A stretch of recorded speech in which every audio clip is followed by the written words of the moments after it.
നമസ്കാരം. ദൈവവിശ്വാസികളെ സംബന്ധിച്ചിടത്തോളം അവർ ഈ ലോകം അവസാനിക്കും എന്ന് വിശ്വസിക്കുന്ന ആളുകളാണ്. ഇസ്ലാം മത വിശ്വാസവുമായി ബന്ധപ്പെട്ട് പറയുകയാണെങ്കിൽ ഈ ലോകാവസാനത്തിന് ചില ലക്ഷണങ്ങളുണ്ട്. ലക്ഷണങ്ങളെ കുറിച്ച് പഠിപ്പിക്കുന്നുണ്ട്. അതിലേറ്റവും പ്രധാനപ്പെട്ടത് സൂര്യൻ പടിഞ്ഞാറ് നിന്ന് ഉദിക്കുക എന്നുള്ളതാണ്. അങ്ങനെ സൂര്യൻ പടിഞ്ഞാറ് നിന്ന് ഉദിച്ചാൽ പിന്നെ ഒരു മനുഷ്യന്റെയും പ്രാർത്ഥന ദൈവം കേൾക്കില്ല. ആ പടിഞ്ഞാറ് നിന്ന് ഉദിക്കുന്നതിന് മുമ്പ് പ്രാർത്ഥനകൾ സ്വീകരിക്കും. പടിഞ്ഞാറ് നിന്ന് സൂര്യൻ ഉദിച്ചാൽ അവിടെ വെച്ചെല്ലാം അവസാനിപ്പിക്കും എന്നാണ് ഇവിടെ ഇസ്ലാം മത വിശ്വാസവുമായി ബന്ധപ്പെട്ട് വിശ്വസിച്ചു പോരുന്നത്. അങ്ങനെയാണ് പഠിപ്പിക്കുന്നത്. അതുപോലെ തന്നെ ഒരു മനുഷ്യന്റെ അവസാനവുമായി ബന്ധപ്പെട്ട് പറയുകയാണെങ്കിൽ ഒരു മനുഷ്യന്റെ ജീവൻ തൊണ്ടക്കുഴിയിലെത്തിയാൽ പിന്നീട് ആ മനുഷ്യൻ പ്രാർത്ഥിച്ചിട്ട് കാര്യമില്ല. ഏറെക്കുറെ മരണം സംഭവിക്കും എന്നവന് ബോധ്യപ്പെടുന്ന സമയത്താണ് അവൻ പ്രാർത്ഥിക്കാൻ തയ്യാറാകുന്നത്. അത്തരത്തിലുള്ള പ്രാർത്ഥനകൾ സ്വീകരിക്കില്ല എന്നാണ് ഇവിടെ വിശ്വസിച്ചു പോരുന്നത്. അങ്ങനെയാണ് പഠിപ്പിക്കുന്നത്. ഞാനിത് ഇവിടെ ഇത്തരത്തിലൊരു കാര്യം പറയാൻ കാരണം ഇപ്പോഴത്തെ അമേരിക്കയുടെ ഒരു അവസ്ഥ നിങ്ങളുടെ ശ്രദ്ധയിലേക്ക് കൊണ്ടുവരുന്നതിന് വേണ്ടിയാണ്.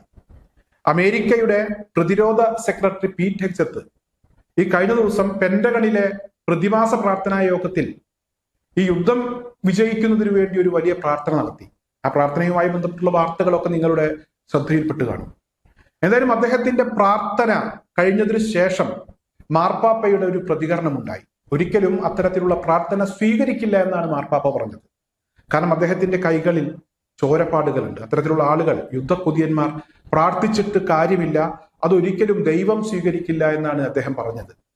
എന്തായാലും മാർപ്പാപ്പ പറഞ്ഞതുപോലെ തന്നെ അമേരിക്കയിൽ ചില കാര്യങ്ങളൊക്കെ സംഭവിക്കുന്നു എന്നാണ് മനസ്സിലാക്കാൻ കഴിയുന്നത്. അതായത് ഒരിക്കലും അമേരിക്കൻ ഭരണാധികാരികളുടെ പ്രാർത്ഥന ദൈവം സ്വീകരിക്കുന്നില്ല. അതിന്റെ ചില ലക്ഷണങ്ങളും അതുപോലെ തന്നെ പ്രതികരണങ്ങളും ഒക്കെ ഈ കഴിഞ്ഞ സമയങ്ങളിൽ വന്നു കഴിഞ്ഞു.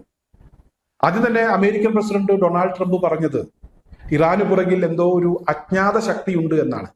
ഇറാനെ പെട്ടെന്ന് അടിച്ചു വീഴ്ത്താം എന്ന് കരുതിയാണ് യുദ്ധത്തിന് ഇറങ്ങിയത്. അങ്ങനെയാണ് വിശ്വസിച്ചിരുന്നത്. എന്നാൽ ആ ആത്മവിശ്വാസം ഇപ്പോഴില്ല. പഴയ ധൈര്യമില്ല. ഇറാനെ എത്ര അടിച്ചിട്ടും ഇറാൻ വീഴുന്നില്ല. അതുപോലെ തന്നെ ലെബനോനിലെ ഹിസ്ബുള്ളയെയും ഹൂത്തികളെയും ഒന്നും എങ്ങനെ അടിച്ചിട്ടും അവരെ വീഴ്ത്താൻ പറ്റുന്നില്ല. അവരൊക്കെ പൂർവാധികം ശക്തിയോടുകൂടെ തിരിച്ചടിക്കുകയാണ്. ആ തിരിച്ചടികൾക്ക് മുന്നിൽ ഇപ്പോൾ പിടിച്ചു നിൽക്കാൻ കഴിയുന്നില്ല. വലിയ സാമ്പത്തിക നഷ്ടമുണ്ടായി. ഒരുപാട് യുദ്ധവിമാനങ്ങൾ നഷ്ടപ്പെട്ടു. അമേരിക്കൻ ബേസുകൾക്ക് നേരെ തുടർച്ചയായി അവർ ആക്രമണങ്ങൾ അഴിച്ചു വിട്ടുകൊണ്ടിരിക്കുന്നു. അവർക്ക് പുറകിൽ എന്തോ ഒരു വലിയ ശക്തിയുണ്ട് എന്ന് ട്രംപിന് പറയേണ്ടി വന്നിരിക്കുന്നു എന്നുള്ളതാണ്. എന്തായാലും ഇന്ന് അമേരിക്കയിൽ നിന്നും പുറത്തു വന്ന വാർത്ത കുറച്ചുകൂടെ ശ്രദ്ധേയമാണ്. ഫ്ലോറിഡയിൽ ഇവിടെ അമേരിക്കൻ പ്രസിഡന്റ് ഡൊണാൾഡ് ട്രംപിന്റെ എയർഫോഴ്സ് 1 എന്ന് പറയുന്ന വിമാനം, ആ വിമാനത്തിനു നേരെ അജ്ഞാത ഡ്രോൺ പറന്നെടുക്കുന്ന ഒരു സംഭവം ഉണ്ടായി. അത്തരത്തിലൊരു സാഹചര്യം ഉണ്ടായി എന്ന വാർത്തകളാണ് പുറത്തു വരുന്നത്. അങ്ങനെ ഡ്രോൺ പറന്ന് അടുത്തതിന്റെ ഭാഗമായി ഇവിടെ അപായ സൈറൺ മുഴങ്ങി. അമേരിക്കൻ പ്രസിഡന്റിന്റെ വിമാനം നിലത്തിറക്കേണ്ടി വന്നു. ആ വിമാനത്തിന് പറന്നു പൊങ്ങാൻ കഴിഞ്ഞില്ല. എന്തായാലും ഇത്തരത്തിലൊരു നീക്കത്തെ ഇവിടെ ഇസ്രായേൽ വിശേഷിപ്പിച്ചിരിക്കുന്നത് അതൊരു വധശ്രമം എന്ന രീതിയിലാണ്. ട്രംപിനെ കൊല്ലുന്നതിന് വേണ്ടിയാണ് ആരോ ഈ ഡ്രോൺ പറത്തിയിട്ടുള്ളത്. എന്തായാലും ആ ഡ്രോൺ ആര് പറത്തിയതാണ് എന്നോ എവിടെ നിന്നാണ് ഈ ഡ്രോൺ വന്നത് എന്നോ കാര്യമോ കൃത്യമായി ഇപ്പോഴും അതിനെക്കുറിച്ചുള്ള ഒരു വാർത്തകളും പുറത്തു വന്നിട്ടില്ല. നേരത്തെ അമേരിക്കയിലെ FBI federal bureau of investigation ഒരു അന്വേഷണ ഏജൻസിയാണ്. അവരൊരു മെസ്സേജ് അമേരിക്കൻ പോലീസിന് കൊടുത്തിരുന്നു. കാലിഫോർണിയക്ക് നേരെ ഡ്രോൺ അറ്റാക്ക് ഉണ്ടാവാനുള്ള സാധ്യതയുണ്ട് എന്ന ഒരു മെസ്സേജാണ് കൊടുത്തിരുന്നത്. അതിന്റെ ഭാഗമായി പോലീസൊക്കെ വലിയ ജാഗ്രത പുലർത്തിയിരുന്നു. എന്തായാലും കാലിഫോർണിയക്ക് നേരെയല്ല അമേരിക്കയുടെ ശത്രുക്കൾ ഇപ്പോൾ ആക്രമണം നടത്താൻ ഉദ്ദേശിക്കുന്നത്. വാഷിംഗ്ടണിലേക്ക് തന്നെയാണ്. വാഷിംഗ്ടൺ DC നേരെയാണ് ആക്രമണങ്ങൾ നടത്താൻ ഇവിടെ ശത്രുക്കൾ പല നീക്കങ്ങളും നടത്തിക്കൊണ്ടിരിക്കുന്നത്. നേരത്തെ മാർക്കോ റൂബിയോയും അതുപോലെ തന്നെ പീറ്റ് ഹെഗ്സെത്തും ഒക്കെ താമസിച്ചിരുന്ന കെട്ടിടത്തിന് മുകളിൽ ഒരു കൂട്ടം ഡ്രോൺ പ്രത്യക്ഷപ്പെട്ടു എന്ന വാർത്ത പുറത്തു വന്നിരുന്നു. അതിനുശേഷം പീറ്റ് ഹെഗ്സെത്തും മാർക്കോ റൂബിയോയും ഒക്കെ അവിടെ നിന്ന് താമസം മാറി എന്ന വാർത്തയും പുറത്തു വന്നിരുന്നു. അമേരിക്കയിലെ ഏറ്റവും പ്രധാനപ്പെട്ട ഒരു സൈനിക ബേസിനു മുകളിലൂടെയാണ് അന്ന് ഡ്രോണുകൾ പറന്നത്.